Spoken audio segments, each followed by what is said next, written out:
ये कहानी है एक राजा और एक कंगाल की अनोखी दोस्ती की। ये कहानी बताती है कि सच्ची दौलत और भक्ति का असल मतलब क्या होता है। तो चलिए देखते हैं। कहानी की शुरुआत होती है दो लड़कों से, सुदामा और कृष्ण, जो जिगरी दोस्त थे। उन्होंने साथ में ज्ञान लिया, अभ्यास किया और यहीं उनकी दोस्ती और भी पक्की हो गई। पढ़ाई खत्म हुई तो दोनों के रास्ते अलग हो गए, पर वादा था कि दोस्ती हमेशा रहेगी। लेकिन साल बीतते गए और दोनों की जिंदगी ने एकदम अलग मोड़ ले लिया। एक तरफ कृष्ण द्वारका के आलीशान राजा बने तो दूसरी तरफ सुदामा गरीबी में ही रह गए। जब बच्चों की तकलीफ देखी नहीं गई तो सुदामा की पत्नी ने उनसे अपने दोस्त से मदद मांगने को कहा। पर सुदामा हिचकिचा रहे थे। सोचिए, एक गरीब भला राजा को तोहफे में क्या दे सकता है? तो उनकी पत्नी ने एक छोटा सा तोहफा तैयार किया, पोहा, वही जो कृष्ण को बचपन में बहुत पसंद था। बस यही छोटी सी पोटली लेकर सुदामा निकल पड़े शहर की लंबी और मुश्किल यात्रा पर।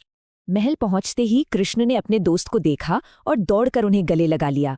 कृष्ण ने बड़े गर्व से रानी रुक्मिणी से कहा, यही है वो दोस्त जिनकी मैं बात करता था।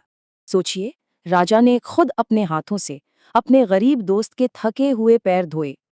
बातों बातों में कृष्ण की नजर उस छोटी सी पोटली पर पड़ी जिसे सुदामा छिपा रहे थे। अब सुदामा को बड़ी शर्म आई। उन्हें लगा कि इतने बड़े महल में ये बासी चावल क्या ही है। पर कृष्ण ने समझाया कि भेंट की कीमत नहीं, उसके पीछे का प्यार मायने रखता है। और कृष्ण ने वो पोटली ली और बड़े ही चाव से एक मुट्ठी पोहा खा लिया। पर यहाँ एक दिलचस्प बात हुई। रानी रुक्मिणी ने उन्हें दूसरी मुट्ठी लेने से रोक दिया।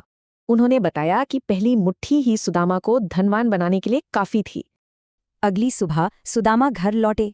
दिल तो खुश था, पर हाथ अब भी खाली थे। रास्ते भर वो पैसों के बारे में नहीं, बल्कि दोस्त से मिले उस प्यार और सम्मान के बारे में सोचते रहे।